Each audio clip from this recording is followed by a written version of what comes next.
ওই শিলা,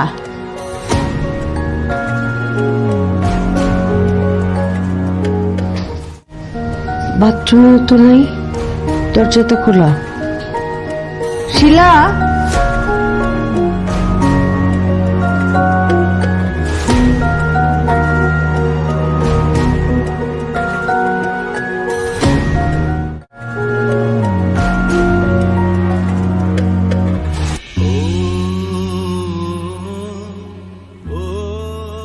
মা, তোমার এই অসহ্য শাসন আমি আর নিতে পারছি না। আমি যদি আর কিছুদিন এই বাসায় থাকি, তাহলে মা আর মেয়ের যে সম্পর্ক, সেই সম্পর্ক আর থাকবে না। আমি তোমাকে সহ্য করতে পারছি না।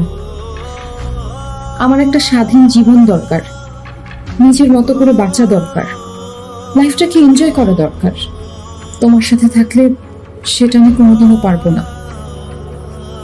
তাই নিজের স্বাধীনতার জন্য আমি বাসা ছেড়ে চলে গেলাম।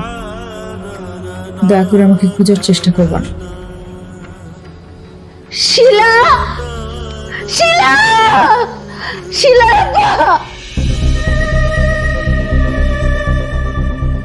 কি হয়েছে? শিলার পা, কানাকাটি করতেছো কেন? শিলা বাসা ছেড়ে চলে গেছে। কি বলছো তুমি? শিলা বাসা ছেড়ে চলে যাবে কেন? আমার মেয়ে বাসা ছেড়ে চলে গেছে, এই যে চিঠি।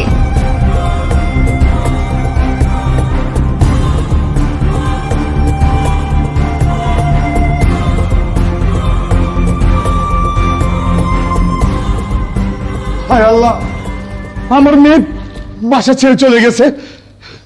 এই এখন কান্নাকাটি করে কি হবে? হ্যাঁ, কান্নাকাটি করে কি হবে? আমার মেয়ে তোমার কারণে বাসা ছেড়ে চলে গেছে। আমি তোমাকে কতদিন বলছি, মেয়ে বড় হয়েছে, ওকে যখন তখন এভাবে শাসন করো না। ওকে ওর খেয়াল খুশি মতো একটু চলাফেরা করতে দাও। তুমি কি আবার কোনোদিন কথা শুনছো?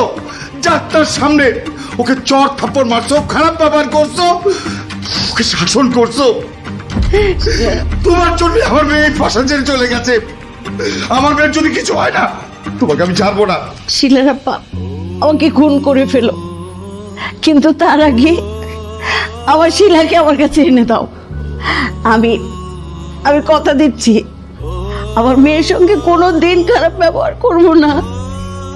আমার মেয়েকে আমি শাসন করব না, আমার মেয়েকে আমি অপমান করব